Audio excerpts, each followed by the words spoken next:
Jade shares the one song that makes her cry no matter what, and other all-time favorites, exclusive.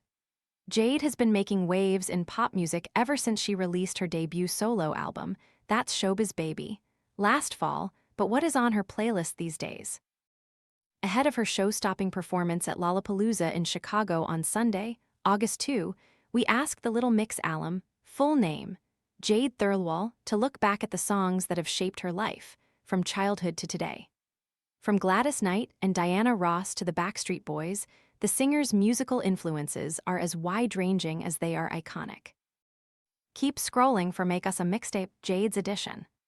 Then I found Lulu Talks tea and everything shifted. Once I started drinking it, my mornings were ruined in the sense that they'd never be the same again. I began waking up feeling rested and energized, something I hadn't experienced in years. My new routine?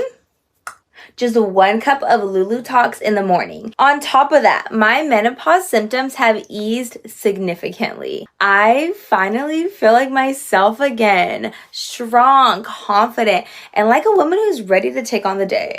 Curious what makes it different? Scan the QR code now or visit grabdeal.us/8. There's a song by Gladys Knight called Help Me Make It Through the Night. I think I'm a bit of an old soul, and I grew up listening to a lot of Motown. And this song in particular, I remember even from a young age, really moved me, and I didn't even really understand what it was about. But I would really be in my feels listening to it.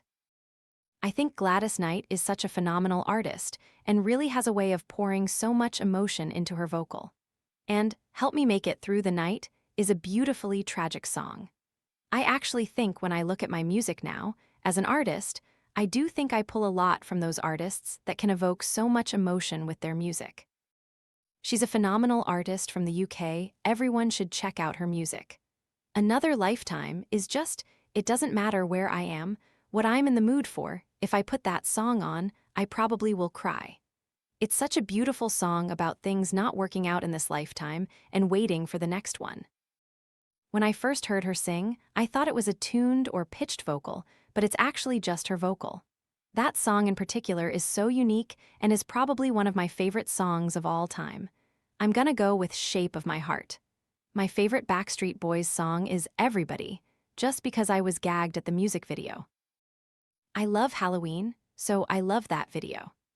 Backstreet Boys in general just reminds me of that time in my life when I was so little, and I started having crushes on boy band members and putting their posters up in my room and getting all in my feels when I listened to their love songs. So I'd say any sort of Backstreet Boys discography reminds me of that time. The Streets, Dry Your Eyes. I think people would be surprised because it's maybe not a genre you would associate me with, but I grew up listening to a lot of the Streets. I think as I grew up in a very sort of northern working class household, I feel like the Streets just always reminded me of my brother or my dad. Dry Your Eyes is a song in particular that really made me think about what it's like for blokes who are heartbroken. It just made me really relate and have a bit more empathy for guys. And I think Dry Your Eyes is a phenomenal song. Diana Ross, The Boss. It's from a disco era, which I adore. I feel like Disco Diana is one of my favorite Dianas, and The Boss is hugely inspiring for me. The lyrics are, Love taught me who was the boss, and I love that there's a very dramatic introduction. For me, as a recording artist and songwriter, I found that really inspiring with songs like Angel of My Dreams, and the idea that a song doesn't have to just stay in one place for the whole time. You can chop and change, or pick it up, or change tempo. Diana Ross in general is my ultimate idol, and The Boss is in my top 3. It Girl.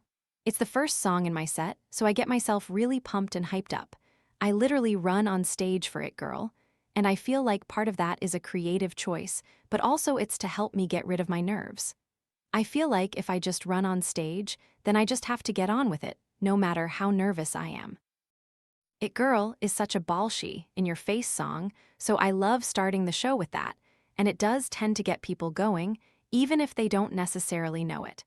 The other song I'm so excited to perform is Angel in My Dreams. I feel like that's probably the one people in the audience are going to know the most. Angel will always be so special to me.